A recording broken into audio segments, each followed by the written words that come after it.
আমাদের দেশের রাজনৈতিক সংস্কার হলো যে যত বড় চোর ও তত বেশি রাজনীতির ব্যাপারে পারফেক্ট।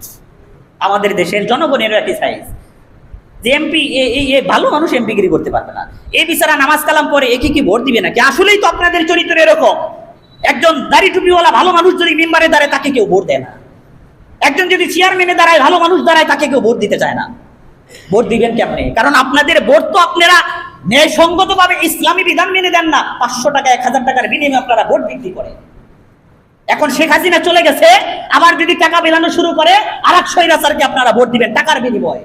একজন আমারে বলতেছে এই যে এলাকার এমপি সাহেব এলাকার জন্য কিছুই করে নাই। আমি বললাম কি করবে? আপনাদের ভোটে সে এমপি হয়েছে, আপনাদের কাছ থেকে ভোট কিনে নিয়ে তারপরে সে এমপি হয়েছে। আপনাকে কোন দুঃখে রাস্তা করে দিবে?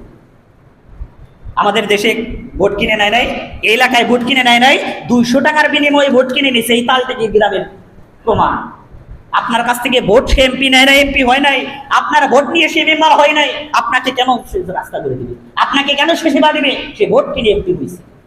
আমাদের এই পচা চরিত্র যতদিন পরিবর্তন না হবে, আমাদের এই ভোট কেনা বেচা, এই ব্যবসা বাণিজ্য, ভোট বাণিজ্য, নির্বাচন বাণিজ্য আমাদের চরিত্র থেকে দূর না হলে আমাদের উপর থেকে ঘুরজোয়ার কখনো সরবে না। ঘুরজ চেনেন তো? আমাদের উপর থেকে জুলুমের ছায়াটা সরবে না। এক দল যাবে, আরেক দল এসে আপনার মাথার উপর চড়ে বসবে। আপনার এই ভিতরের সুপ্ত এই কঠিন এই কুচক্রী যদি চরিত্র যদি দূর না হয়, আমাদের নিজেদেরকে সংশোধন করতে হবে। এক হাদিসের মধ্যে আসছে, যেই জাতি যেরকম ওই জাতির উপর নেতা আল্লাহ চাপায় দেন ওই রকম। বুঝতে পারছেন? যেই জাতি যেরকম ওই নেতার উপর শাসক চাপায় দেন ওই ধরনের।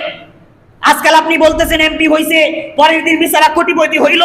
আমাদের এলাকার একজন গরিব মানুষ মেম্বার হইল, পরবর্তী বছরে বিচারা বিল্ডিং করে। তো আপনি তাকে চোর বলতেছেন। আপনি বসলে পরবর্তী বছরে আপনি কোটিপতি হয়ে যাবেন। আপনি নিজে কি পাবেন? রাস্তায় সামনে যদি 10 টাকা পয়রা থাকে, ওই 10 টাকাও আপনার কাছ থেকে নিরাপদ না। আরেকজন মেম্বার হইছে, সে চুরি করতেছে, তার নামে বদনাম করতেছেন। আপনি কি?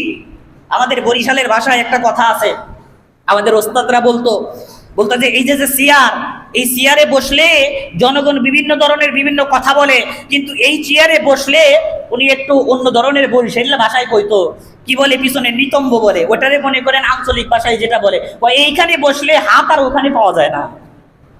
এই আসনে বসলে বলতো কি, ওই নিতম্বে হাত যায় না, হাত আর ওখানে যায় না। নিজেদেরকে পরিবর্তন করেন, নিজেদের চরিত্র ঠিক করেন, তাইলে দেখবেন আল্লাহ তাআলা আপনার উপরে ভালো একজন নেতা নিযুক্ত করে দেবেন, যিনি আপনাদের উপরে জুলুম করবে না। আপনার কি মনে হয় আমাদের দেশের মানুষ স্বাভাবিকভাবে 10 টাকা পয়রা থাকলে ওটাকে নিয়ে মসজিদে দিবে নাকি পকেটে ঢুকাবে? এই চরিত্র এখন আমাদের মধ্যে যায় নাই। আপনার কাছ থেকে ভোট কিনে নিয়ে এমপি হয়েছে, তো আপনার উপর জুলুম করবে নাকি দুধ দিয়ে ভাত খাওয়াবে?